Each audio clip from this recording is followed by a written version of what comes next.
अस्सलाम वालेकुम प्यारे स्टूडेंट्स, कैसे हैं आप सब लोग। उम्मीद करती हूँ कि आप लोगों को मेरे लेक्चर्स की समझ आ रही होगी।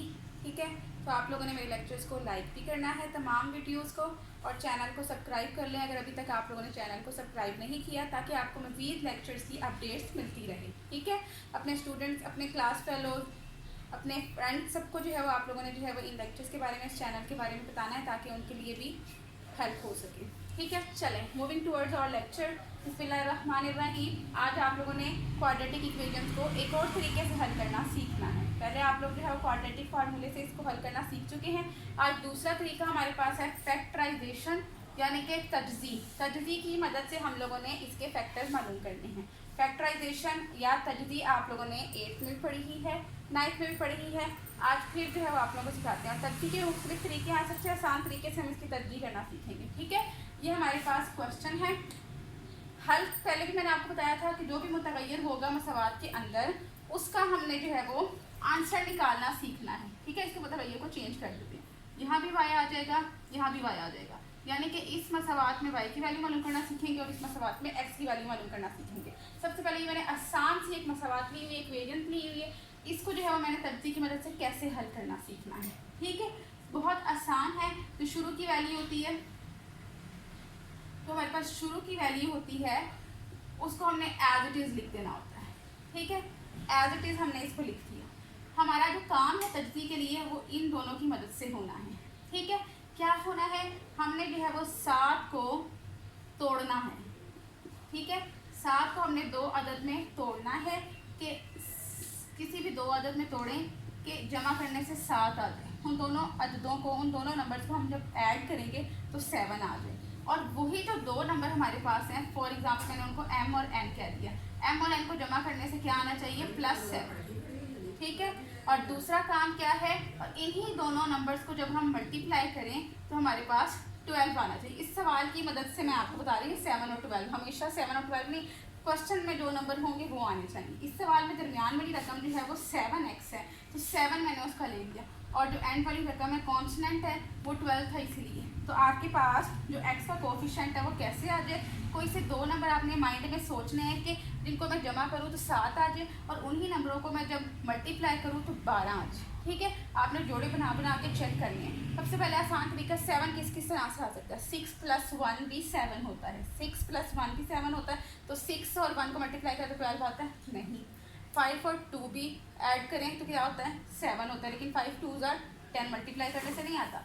4 + 3, 4 प्लस का 4 प्लस का 3, जब ये ऐड होते हैं तो प्लस का 7 आ जाता है। ठीक है, ऐसे ही ये प्लस का 4 और ये प्लस का 3 जब आपस में मल्टीप्लाई होते हैं तो प्लस का 12 भी आ जाता है। इस तरह से हमारे जोड़े क्या हुआ, 4 और 3। ठीक है, इस तरह आपको सारे नंबर्स चेक करके देखने कौन सा जो है वो फुलफिल होगा।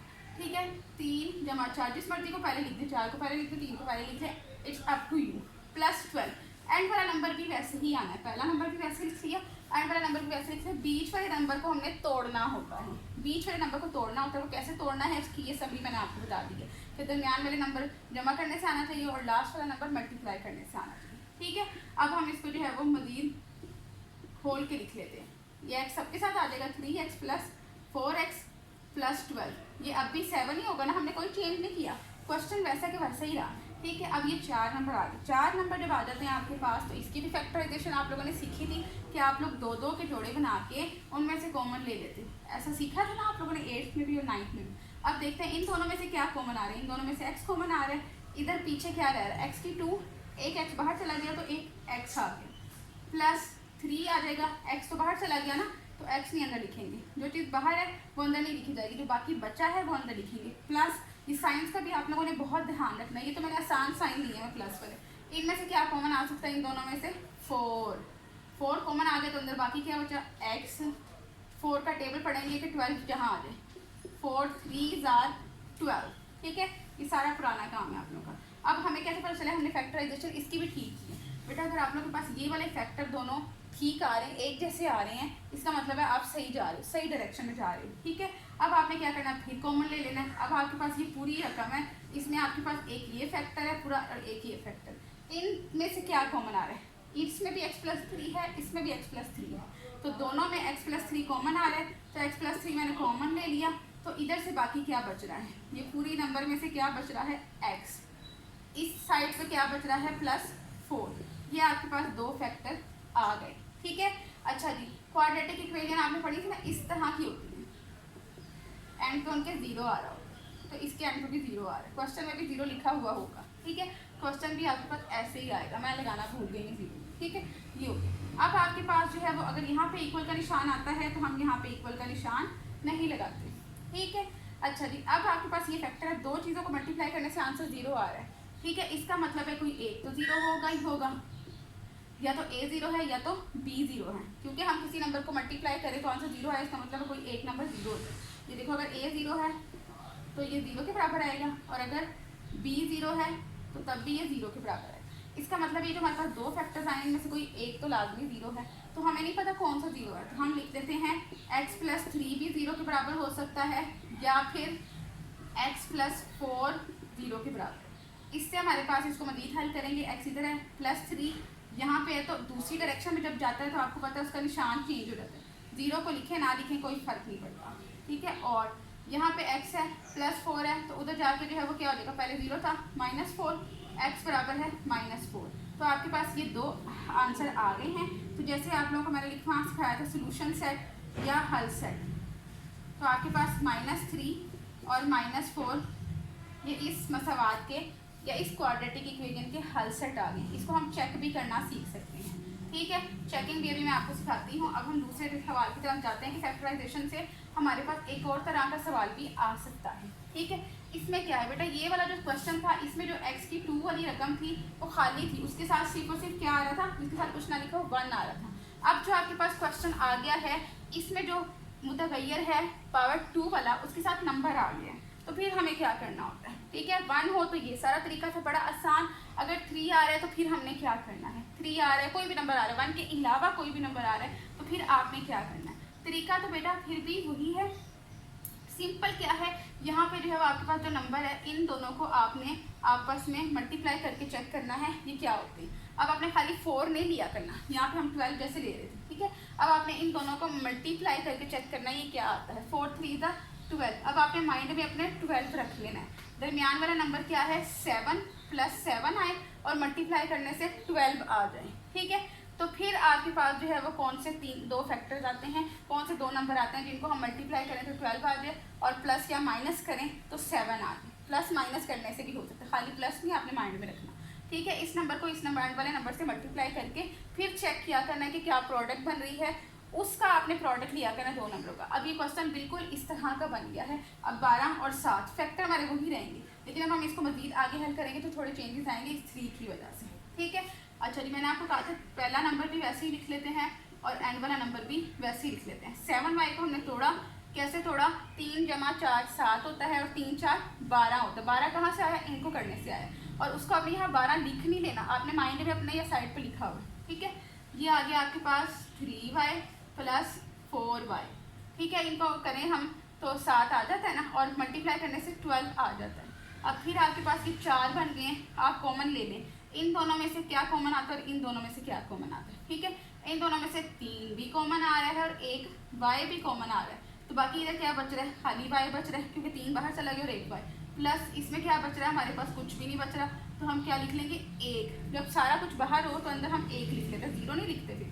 प्लस इन दोनों में से क्या कॉमन आ रहा है 4, अंदर क्या बच रहा है, इधर y बच रहा है, और इधर टेबल पढ़ेंगे 4 1 4, ठीक है। ये आपके पास 0 के बराबर आ गया।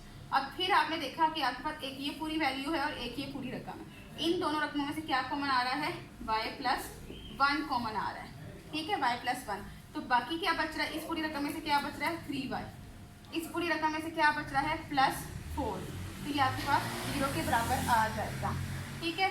अब इनको हम अलग करके देखो, 0 के बराबर जो है वो लेट कर लेते हैं जैसे हमने पहले क्वेश्चन में किया था, ठीक है। ये आपके पास y = हो जाएगा -1 के, और यहाँ पे आपके पास 3y = है -4 के, और y बराबर हो जाएगा -4, ये 3 इधर मल्टीप्लाई और उधर जाके क्या हो जाएगा डिवाइड। इस तरह से आपके पास जो y के हल सेट्स आएंगे वो कौन कौन से आएंगे, -1 और -4/3। दोनों को जिस मर्जी को पहले लिख सकते हैं, इसलिए ये नहीं कि मैंने ये वाला पहले लिखा है, आप दोनों में से जिस मर्जी को पहले लिख सकते हैं। ये आपके पास इसके हल सेट आ गए। ठीक है, अब हमने इनकी चेकिंग करना सीखनी है, पड़ताल करना सीखनी है। ठीक है, मैं किसी एक क्वेश्चन की आपको जो है वो पड़ताल करके सिखाती हूँ कि आपने कैसे चेकिंग करनी है अपने एग्जाम सेंटर में, टेस्ट में, हर पेपर में जो है वो आप जब भी जो है वो होगा आपने पड़ताल ज़रूर करनी है क्वाड्रेटिक इक्वेशन की जब भी आप सोल्यूशन फाइंड आउट करते हैं। ठीक है, अब हम इसकी चेकिंग करने लगे यानी कि पड़ताल।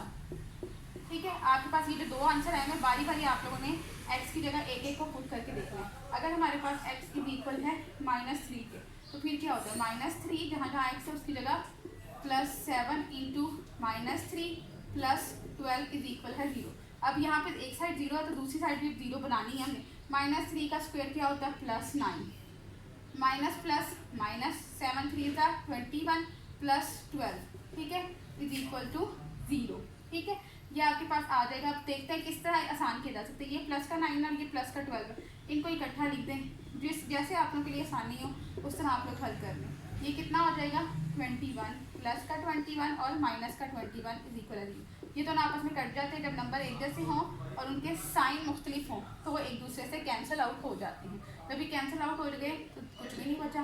ये आपके पास दोनों साइड 0 आ गई। इसका मतलब है left hand side is equal है राइट हैंड साइड के आपका ये जो x बराबर है -3, ये आपका ठीक है फैक्टर। ठीक है, ऐसे ही आप -4 पुट करके देखेंगे कि आपका जो है वो दोनों साइड्स के आंसर इक्वल आते हैं कि नहीं आते। अगर आपकी दोनों साइड बराबर आ जाती हैं तो इसका मतलब है आपका दूसरा फैक्टर भी, दूसरा अज्जाई ज़रिबी भी ठीक है। ऐसे ही इनको भी आप इसी मसावात में जो क्वेश्चन दिया होता है ना उसके अंदर ही y की जगह पुट करके देखेंगे एक एक करके हर फैक्टर को। अगर वो फुलफिल होता है इस कंडीशन पे कि दोनों साइड बराबर आ जाती हैं तो आप लोगों का जो है वो फैक्टर ठीक आए हैं और वो आपका आंसर ठीक है, आप उसको आपकी मतलब कह सकते हैं आंसर है। अगर आपकी दोनों साइड बराबर नहीं आती तो आपको दोबारा से सारा क्वेश्चन हल करना चाहिए और देखना चाहिए कि आपकी कहाँ गलती थी, कौन सी मिस्टेक आपको ठीक करके जो है वो दोबारा आंसर लेना चाहिए। ठीक है, तो ये बहुत अच्छा आसान तरीका है। ये वाले क्वेश्चन आपको ज़रूर पेपर में अटेम्प्ट करने चाहिए जिनका आपको वहीं पे पता चल जाता है कि आपने ठीक किया हुआ है या नहीं किया हुआ। ठीक है, चलें, होप सो बच्चों आप लोगों को समझ आ गई होगी। ठीक है, आप लोगों ने अपने एक्सरसाइज के क्वेश्चन